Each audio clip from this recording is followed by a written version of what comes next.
Good morning students. आज का हमारा टॉपिक है पॉलिनोमियल्स, जो आपकी 9th क्लास का सेकंड चैप्टर है। ठीक है, तो पॉलिनोमियल्स बहुत ही इंटरेस्टिंग टॉपिक है और बहुत ही इंपॉर्टेंट भी है।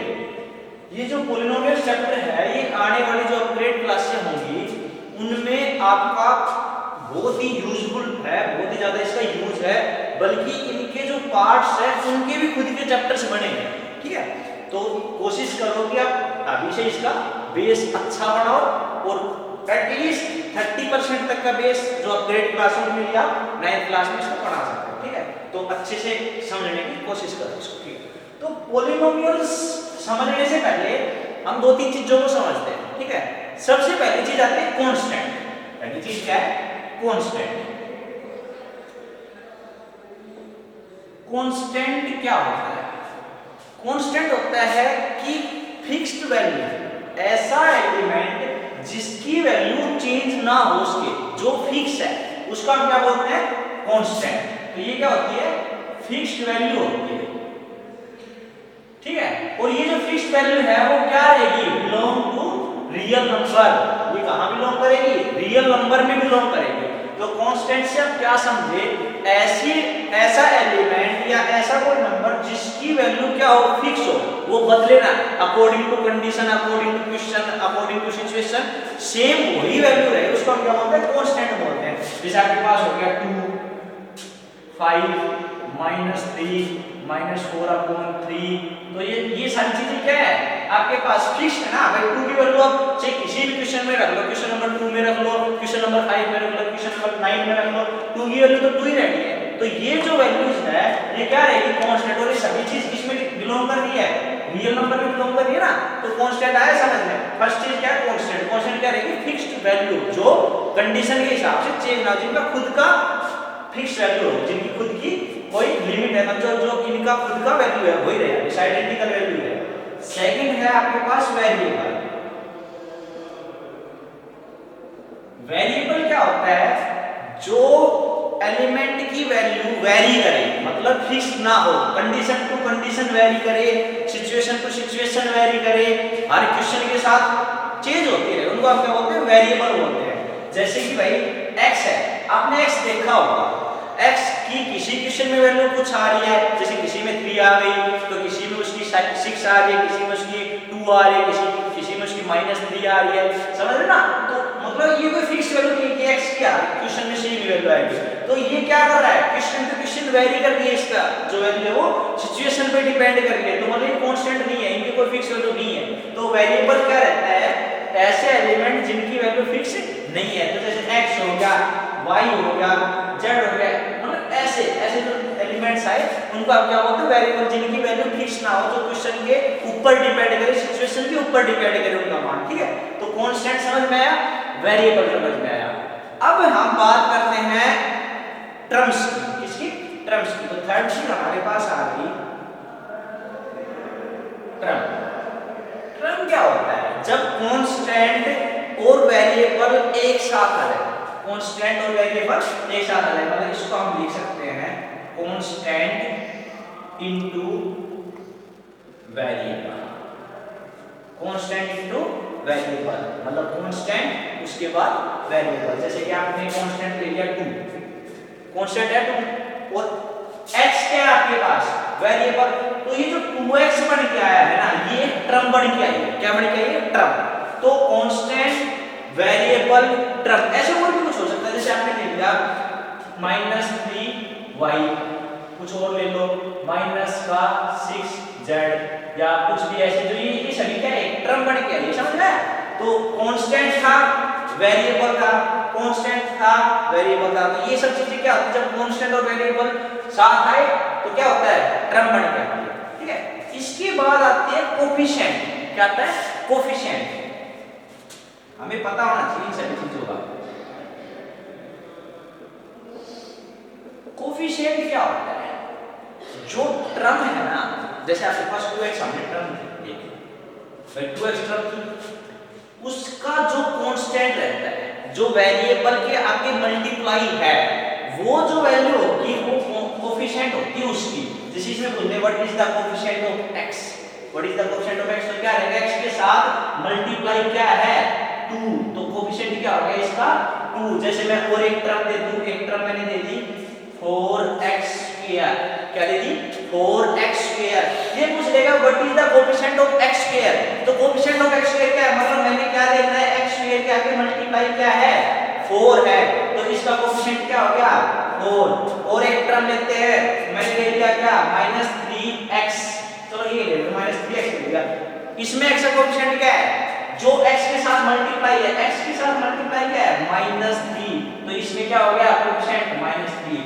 तो कोफिशिएंट आया समझ में, क्या होता है जो टर्म दे रखी है उसमें हमारे पास जो उसके साथ मल्टीप्लाई में है आगे, उसको क्या बोलते हैं हम कोफिशिएंट बोलते हैं। तो डन है ये सब। इसके बाद जो फिफ्थ चीज हमारे पास आती है वो है exponent.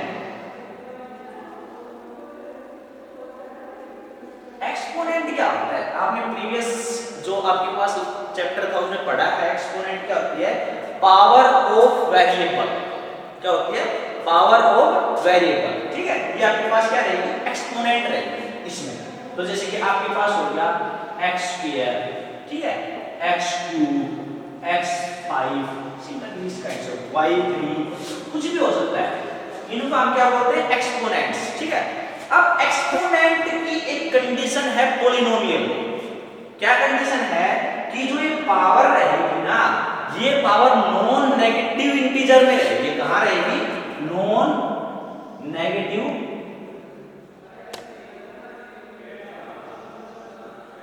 Integer. Non negative integer मतलब भाई जो नेगेटिव नहीं है, इंटीजर है बट नेगेटिव नहीं है। ऐसे कौन कौन से हैं, 0 1 2 3 सो ऑन एन तक। मतलब ये जो इंटीजर है ये ही लाई करेंगे पॉलिनोमियल होने के लिए एक्सपोनेंट में। मतलब x की पावर या तो 0 हो सकती है, x की पावर 1 हो सकती है, x की पावर 2 हो सकती है, x की पावर 3 4 ऐसे सब सो ऑन चलता जाता है। अगर किसी में देखिए आपके पास कि x की पावर -2, मतलब ये पॉलिनोमियल में एग्जिस्ट नहीं करेगा। समझ में आया कि नेगेटिव हो, क्या हो इरेशनल नंबर हो, तो ये चीजें उसमें पॉलिनोमियल होने के लिए लाई नहीं करेगी। मेन चीज क्या है कि एक्सपोनेंट जो होगा वो नॉन नेगेटिव इंटीजर ही होगा, बस ये चीज बस कंडीशन आपको ध्यान रखनी है। तो ये 5 बातें हैं, अगर हमें ये 5 चीजें समझ में आ गई तो हमारे लिए पॉलिनोमियल समझना बहुत आसान है। तो सबसे पहले क्या है, थोड़ा देखते हैं तुम्हारा कांस्टेंट जो फिक्स्ड वैल्यू है, जो वैल्यू क्या रहेगी हर बार वही उसका मान रहे, जो चेंज ना हो कंडीशन के हिसाब से। सेकंड है वेरिएबल। वेरिएबल क्या है कि ऐसी वैल्यू जो कंडीशन टू कंडीशन चेंज होती रहेगी। आपके पास थर्ड है टर्म। टर्म क्या होता है, जो कांस्टेंट और वेरिएबल एक साथ आपके एक वैल्यू देते हैं आपके पास, उसको आप क्या बोलते हैं टर्म बोलते हैं, ठीक है। उसके बाद आता है कोफिशिएंट। कोफिशिएंट क्या होता है, जो वेरिएबल के साथ मल्टीप्लाई है, जो वेरिएबल के साथ मल्टीप्लाई उसको क्या बोलते हैं हम कोफिशिएंट। उसके बाद एक्सपोनेंट। एक्सपोनेंट क्या होगा, जो पावर ऑफ वेरिएबल है, ठीक है, जो पावर ऑफ वेरिएबल है क्या बोलते हैं एक्सपोनेंट। और एक्सपोनेंट में जो पावर्स रहेगी ना, ये क्या रहेगी नॉन नेगेटिव इंटीजर्स रहेगी। मतलब 0 से लेके 1 2 3 4 सो ऑन तक पॉजिटिव। मतलब इनके अलावा अगर कुछ भी पावर आई तो वो लाई नहीं करेगा, हमारी सेटिस्फाई को फुलफिल नहीं करेगा। जो हमारा कंडीशन है पॉलिनोमियल होने की उसको फुलफिल नहीं करेगा। समझ में आया। तो ये चीजें हैं। अब हम बात करते हैं कि पॉलिनोमियल होता क्या है। भाई पॉलिनोमियल क्या है, पॉलिनोमियल का मतलब होता है कलेक्शन ऑफ टर्म्स, ठीक है। उसमें एक टर्म भी आ सकती है, 2 भी 3 भी 4 भी 5 भी सो ऑन चलती जाती है। तो कलेक्शन ऑफ टर्म्स को हम क्या बोलते हैं पॉलिनोमियल बोलते हैं। पॉली का मतलब क्या होता है, पॉली का मतलब होता है बहुत ज्यादा, बहुत सारे, ठीक है। तो पॉलिनोमियल हो गया कलेक्शन ऑफ टर्म्स की, बहुत ज्यादा टर्म्स का कलेक्शन भी हो सकता है, ठीक है। तो उसको हम बोलते हैं पॉलिनोमियल्स, ठीक है। अब हम बात करेंगे कि पॉलिनोमियल जो है उसकी क्लासिफिकेशन कैसे की जाती है। क्लासिफिकेशन करने के लिए इसका 2 टाइप से क्लासिफिकेशन करते हैं। वो जो 2 टाइप से, सबसे पहली टाइप है उसकी कि based on number of terms, और सेकंड है based on number of degree, ठीक है। तो पहले आप ये नोट कर लो, pause the video to note it down. अब आता है आपके पास क्लासिफिकेशंस ऑफ पॉलिनोमियल्स। क्लासिफिकेशन जैसे मैं बता रहा हूं आपको कि 2 तरीके से होता है। कि सबसे पहला क्या रहेगा आपके पास कि इसको हम क्लासिफाई करें based on numbers of terms, कि इसमें पॉलिनोमियल में कितने टर्म्स है उसके हिसाब से क्लासिफाई करें। या दूसरा हो सकता है कि इसको हम डिग्री के हिसाब से क्लासिफाई करें। अब डिग्री ऑफ पॉलिनोमियल क्या होता है, तो जैसे हमने टर्म को समझ लिया, हम बात करें डिग्री ऑफ पॉलिनोमियल। तो डिग्री ऑफ पॉलिनोमियल क्या रहेगा,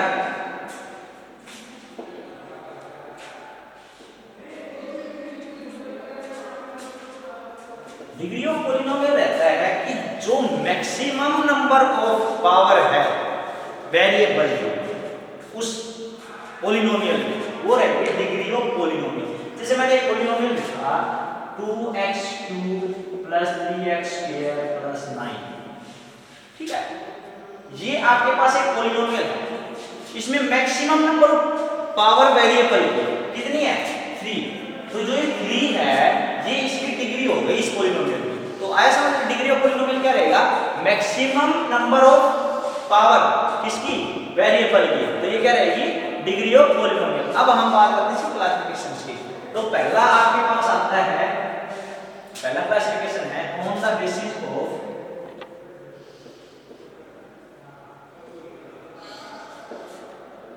नंबर ऑफ टर्म्स।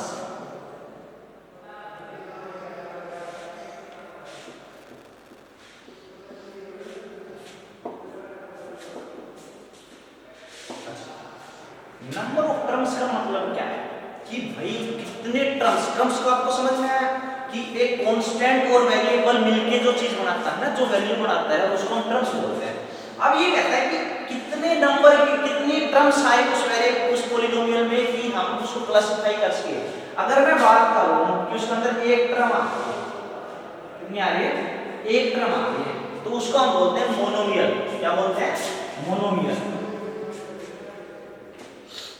ठीक है, क्या बोलते हैं, मोनोमियल। अगर उसके अंदर 2 टर्म्स आ रही है, 2 टर्म्स आ रही है, तो क्या बोलते हैं उसको, बाइनोमियल।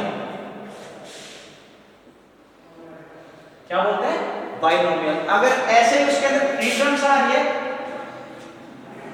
तो उसको बोलते हैं ट्राइनोमियल। क्या बोलते हैं, ट्राइनोमियल। सोन ये चलता जाता है, चलता जाता सोन एंड टेन। क्योंकि आपको पता है कि पॉलिनोमियल्स क्या होता है, बहुत सारे टर्म्स का कलेक्शन, मतलब 1 2 3 कितनी भी हो सकती है इसके अंदर, ठीक है। तो ऐसे सोन हमारे यूजुअल 3 तक है, इसलिए हम इसको 3 तक ही पढ़ेंगे। तो फर्स्ट टर्म वाले को क्या बोलेंगे, जिसमें सिर्फ एक टर्म हो, मोनोमियल, 2 टर्म हो, बाइनोमियल, 3 टर्म हो, ट्राइनोमियल। अब इनको थोड़ा एग्जांपल देखते हैं कि मोनोमियल मतलब कि कोई पॉलिनोमियल आ जाए आपके पास 3x, ये पॉलिनोमियल आ गई कि सिर्फ इतनी ही है, क्या है ये एक है एक टर्म की पॉलिनोमियल, मतलब इसको मोनोमियल बोलेंगे। जैसे कि आपके पास आ जाए, मैं डिफाइन करूं p as x = 3x, तो ये क्या हो गया आपके पास, ये हो गया मोनोमियल। भाई p as x मतलब एक पॉलिनोमियल है जो किसमें है, x में है, x वेरिएबल में है, और वो क्या है, 3x है, तो ये क्या हो गई, एक मोनोमियल जो पॉलिनोमियल है ना, वो हो गया, ठीक है। सिमिलरली मैं एक दे दूं आपके पास px दे दिया हमने 3x + 5, क्या है भाई 1 2 टर्म्स कितनी है भाई, आपके पास टर्म क्या होगी, इसमें 2 टर्म होगी ना, तो ये आपके पास क्या आ गई, इसमें दे दो आप y दे दो, कुछ भी दे दो, आपके पास नहीं दो कोई इश्यू नहीं है, ये 2 टर्म की होगी, ठीक है, डबल की उसमें, ठीक है। आपके पास आ जाए px 3 टर्म है, 2x² + 3x + 2 टर्म 1 2 3, 3 टर्म हो गई, 3 टर्म मिलके बना रही है ना, तो ये क्या हो गया आपके पास ट्राइनोमियल, ठीक है। ऐसे चलता रहेगा आपके पास। तो on the basis of number of terms आपको समझ में आया कि जिसमें एक टर्म होगी मोनोमियल कहलाएगी, 2 टर्म वाली बाइनोमियल कहलाएगी, 3 टर्म वाली ट्राइनोमियल कहलाएगी, ठीक है। अब हम बात करेंगे on the basis of degree, कि डिग्री के बेस पे हम कैसे करेंगे, हमारे पास डिग्री है उसको हम कैसे क्लासिफाई करेंगे। तो देखो वो चीज भी, तो on the basis of degree of polynomial,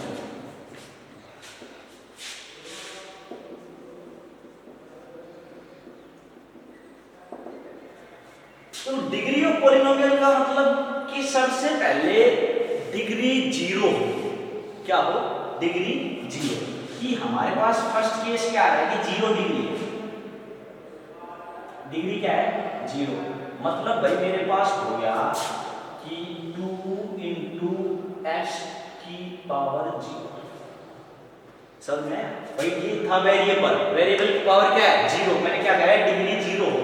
भाई इस डिग्री क्या बताया था कि कोई ऐसा वेरिएबल, ऐसा वो जिसमें वेरिएबल की हाईएस्ट पावर देखनी है हमें। इसमें वेरिएबल ये है, हाईएस्ट पावर इसकी कितनी है? 0। तो ये हो गया 0 डिग्री का पॉलिनोमियल। अब आप इसको सोल्व करो तो क्या आएगा? ये 2। भाई किसी की भी पावर 0 तो क्या हो गया? 1, मतलब यहाँ पे 2 क्या है? कांस्टेंट है ना। तो जब 0 डिग्री आएगा ना तो ये क्या बनाएगा? Constant polynomial, constant polynomial. आया समझ में 0 डिग्री का? अब बात करते हैं अगर 1 डिग्री, क्या हो? 1 डिग्री। 1 डिग्री मतलब भाई मैंने दे दिया 2x, मतलब इसकी पावर 1 है ना। भाई अगर मैं x को लिख रहा हूं तो इसकी पावर कितनी है? 1 है। तो अगर मैं लगाऊं पावर या ना लगाऊं कोई इशू नहीं है, ठीक है। 2x + 3 ये दे दिया। क्या है ये? वेरिएबल की पावर कितनी है? 1, मतलब डिग्री कितनी है? 1। तो इस टाइप की जो आपके पास पॉलिनोमियल मिलेगी उसको हम लीनियर पॉलिनोमियल बोलते हैं। क्या बोलते हैं उसको? लीनियर पॉलिनोमियल, लीनियर पॉलिनोमियल, ठीक है। इसमें जो इसकी जेनेटिक जो इक्वेशन होती है वो होती है ax + b। क्या होती है? ax + b। इसमें ये कंपल्सेशन है कि a does not equal to 0। ये जो a है ना वो 0 के इक्वल नहीं हो सकता। अगर a 0 के इक्वल हो गया, मान लो आपने a को 0 दे दिया, भाई a 0 दे दिया तो 0 को x से मल्टीप्लाई किया, 0 को x से मल्टीप्लाई किया मतलब खत्म हो गया पूरा पोर्शन। आपके पास सिर्फ क्या बचा है? b क्या है? कांस्टेंट। तो ये तो यही हो गया, कांस्टेंट बढ़ गया, लीनियर कहां से आ गया?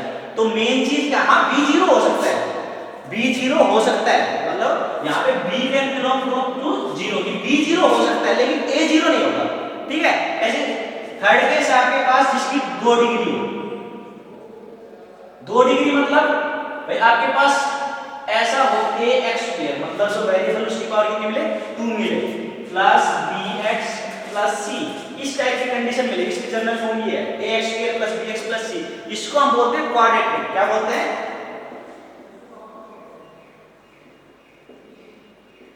क्वाड्रेटिक। क्या बोलते हैं? क्वाड्रेटिक, ठीक है। अब आपके पास क्या है कि इसमें भी कंडीशन है कि a है वो डज नॉट इक्वल टू 0 रहेगा। क्या रहेगा? a does not equal to 0। क्यों?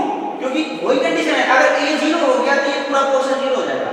जो हाईएस्ट पावर है हमारे पास ये खत्म हो जाएगी, हाईएस्ट पावर अब 1 बच गई, मतलब ये क्या बढ़ेगा? लीनियर बढ़ेगा। समझ में आया ना? तो ये जो हमें शो कर रहा है, जो डिग्री हमें मैक्सिमम दे रहा है, वो वाला कोएफिशिएंट जो है वो 0 नहीं होना चाहिए। समझ में आया ये चीज? तो देखो इसमें जो 2 डिग्री है, मतलब ये क्वाड्रेटिक पे बात कर रहा है, तो जो 2 डिग्री वाला वेरिएबल है उसके साथ जो ये है वो 0 नहीं हो सकता, ठीक है। तो ये चीज, हां b और c इसमें 0 हो सकते हैं। इसमें क्या हो सकता है? b और c क्या हो सकते हैं? 0 हो सकते हैं दोनों, लेकिन a 0 नहीं मिलेगा, ठीक है। ऐसे ही हम 3 डिग्री वाला है, 3 डिग्री वाले को हम बोलते हैं क्यूबिक। इसकी क्या फॉर्म होती है? ax³ + bx² + cx + d। वही सेम कंडीशन कि इसमें भी a 0 नहीं हो सकता, b c d 0 हो सकते हैं, और इसको हम बोलते हैं क्यूबिक। क्या बोलते हैं? क्यूबिक। तो आए चीज समझ में? On the basis of degree पे क्या रहेगा? सबसे पहले 0 डिग्री, 0 डिग्री वाले को बोलेंगे कांस्टेंट पॉलिनोमियल, और 1 डिग्री वाले को बोलेंगे लीनियर पॉलिनोमियल। ये रहेगी ax + b, a does not equal to 0। ये चीज ध्यान रखना है। ये अपने जो ऊपर वाली पे हो सकता है कि और एक और जब नजर वालों में ही ना हो, इसमें ये कंडीशन ना हो, ठीक है। मैं दे दूं आपके पास ax² + b दे दूं, मान लो सीधा, ठीक है। अभी कैसी है? क्वाड्रेटिक है, मैंने ये 0 दे दिया, क्या बच गई है? कांस्टेंट बच गई ना। तो ये डबल जंप भी कर सकती है, मतलब कंडीशन टू कंडीशन वेरी करेगी। मेन चीज ये, तो मेन हमें क्या कंडीशन याद रखनी है कि जो कांस्टेंट इसका शो कर रहा है, जो वेरिएबल इसका जो शो कर रही है टर्म, इसकी डिग्री जिससे शो कर रहा है वो वाला कोएफिशिएंट 0 नहीं होना चाहिए, ठीक है। ऐसे ये सारे हमने देखने, 1 वाले को लीनियर कहेंगे, 2 वाले को क्वाड्रेटिक कहेंगे, और 3 वाले को क्यूबिक कहेंगे। ऐसे 4 वाले को बाई क्वाड्रेटिक बोलते हैं। आगे चलता जाता तो हमारी यूजफुल इतना ही है, ठीक है। तो ये चीज है। अब हम बात करते हैं वैल्यू ऑफ पॉलिनोमियल। इसकी value of polynomial, value of polynomial क्या होता है कि किसी पॉलिनोमियल की वैल्यू निकालना। भाई जैसे हमारे पास कोई भी एक पॉलिनोमियल दे दिया है, ठीक है, जैसे हमने किया वैल्यू ऑफ पॉलिनोमियल।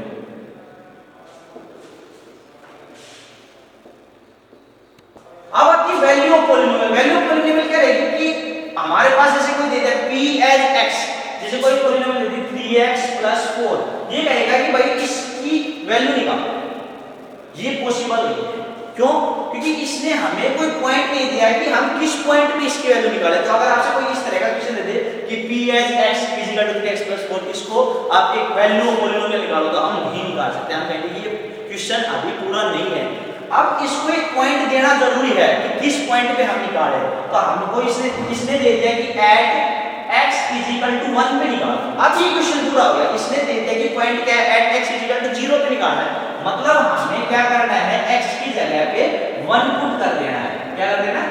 1 पुट। तो ये कितना हो गया, 3 + 4 = 7। मतलब इस पॉलिनोमियल की वैल्यू एट x = 1 कितनी है, 7। तो ये होता है वैल्यू ऑफ पॉलिनोमियल निकालना। ऐसे हम एक और एग्जांपल लेते हैं, जैसे हमने ले लिया p of x = 5x² + 3, ठीक है। इस पे जैसे एट x = 0 निकालो, x = 0, तो आपको क्या करना है, इसकी जगह पे क्या रखना है, 0। मतलब p of 0 आपका क्या आएगा, 5 × 0 का स्क्वायर + 3, मतलब 5 × 0 + 3, 5 × 0 कितना हो गया, 0 + 3, तो सॉल्यूशन कितना आएगा, 3। तो ये है आपके वैल्यू ऑफ पॉलिनोमियल निकालने का तरीका, ठीक है। तो होप्स कि आपको पॉलिनोमियल अच्छे से समझ में आया होगा, और इनके ऊपर अब हम डिस्कस करेंगे नेक्स्ट वीडियो में इसके एक्सरसाइज के ऊपर। तो इनको थोड़ा अच्छे से ब्रीफली देख लेना।